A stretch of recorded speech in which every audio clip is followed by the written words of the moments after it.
মাধ্যমিক ২০২৫-এর ছাত্রছাত্রীদের যারা পরীক্ষায় ফেল করতে পারে, তাদেরকে অতিরিক্ত নম্বর দিয়ে পাস আউট করিয়ে দেওয়া হবে, সেই ঘোষণায় এই মুহূর্তে আমরা পেয়েছি এবং সেই বিশেষ খবরটাই আমি তোমাদের জন্য নিয়ে এসেছি।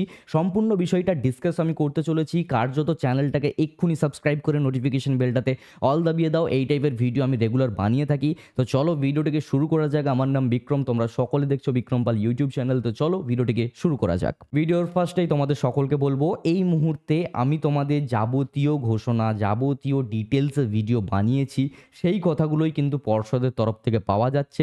কার্যত প্রত্যেকটা কথা কিন্তু আমার দাগে দাগে মিলে গেছে। কার্যত চ্যানেলটাকে সাবস্ক্রাইব করে নোটিফিকেশন বেলটাতে অল দাবিয়ে দাও এই টাইপের ভিডিও আরও পাওয়ার জন্য। দেখো, পর্ষদের তরফ থেকে জানা যাচ্ছে যারা মাধ্যমিক ২০২৫ এক্সামিনেশন দিয়েছে এবং যারা কিছু সংখ্যক মার্কসের জন্য পিছিয়ে যাচ্ছে পাস আউটের গণ্ডির থেকে, তাদেরকে এক্সট্রা গ্রেস নাম্বার দিয়ে পাস আউট করানোর সম্পূর্ণ চেষ্টা থাকবে পর্ষদের। তারই মধ্যে কিছু স্টুডেন্ট কিন্তু ফেল করে যেতে পারে। এবার সেটা কেন, সেটাই চলো বিস্তারিত আলোচনা করা যাক। কিছু স্টুডেন্ট থাকবে যারা হয়তোবা লিখিত ৫ থেকে ১০ নম্বরও লিখতে পারবে না। অঙ্ক পরীক্ষার যদি আমি কথা বলি, যেখানে প্রশ্ন ভুল ছিল, কার্যত সেখানে ১০ থেকে ১২ নম্বর এক্সট্রা দেওয়ার কথা আছে পর্ষদের।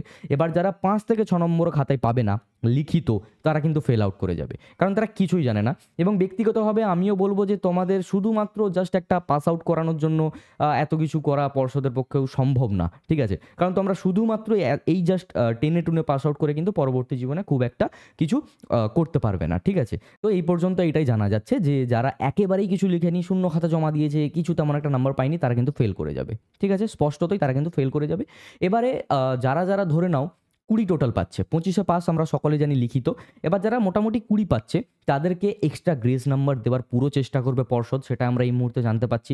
এছাড়াও আমাদের শিক্ষামন্ত্রী, আমাদের মুখ্যমন্ত্রী আমাদের পাস আউট করা নিয়ে খুব একটা যে চিন্তা করতে হবে সেটা কিন্তু বলেননি, যে পাস করা নিয়ে চিন্তা করতে হবে না।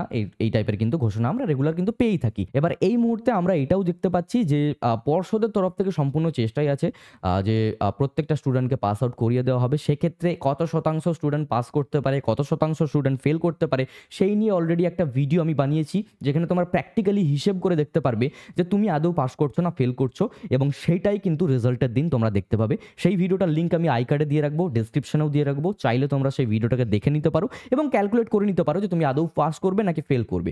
এছাড়াও আমি তোমাদেরকে বলে রাখি, আমার ব্যক্তিগত অভিজ্ঞতা, আমি আজ থেকে ৬ বছর আগেকার ব্যাচ, পার্সোনালি আমি বলতে পারি যে বেশিরভাগ স্টুডেন্টরাই পাস করবে যারা খাতায় ন্যূনতম হলেও কিছু না কিছু অ্যান্সার দিয়ে এসেছে। এবার যারা কিছুই লিখতে পারেনি, তারা কিন্তু ফেল করে যেতে পারো, এটা আমিও বলছি, এবং পর্ষদের তরফ থেকেও রেজাল্টে তোমরা সেটাই দেখতে পাবে। আশা করি বেশিরভাগ স্টুডেন্টরাই কিন্তু পাস করে যেতে চলেছো, বেশিরভাগ স্টুডেন্ট। তো এই বিষয়ে খুব একটা চিন্তা করার তোমাদের কারণ নেই। এছাড়াও পরবর্তীতে যাবতীয় নোটিফিকেশন আসবে, ঘোষণা আসবে, যাবতীয় তথ্য আসবে, আমি তোমাদের সর্বপ্রথম ভিডিও দেওয়ার চেষ্টা করব। কার্যত চ্যানেলটাকে সাবস্ক্রাইব করো, নোটিফিকেশন বেলটাতে অল দাবাও এই টাইপের ভিডিও আরও পেতে হলে। দেখা হচ্ছে পরবর্তী কোনো এক ভিডিওতে নতুন কিছু টপিক নিয়ে। সকলেই ভালো থেকো, সুস্থ থেকো, বাই।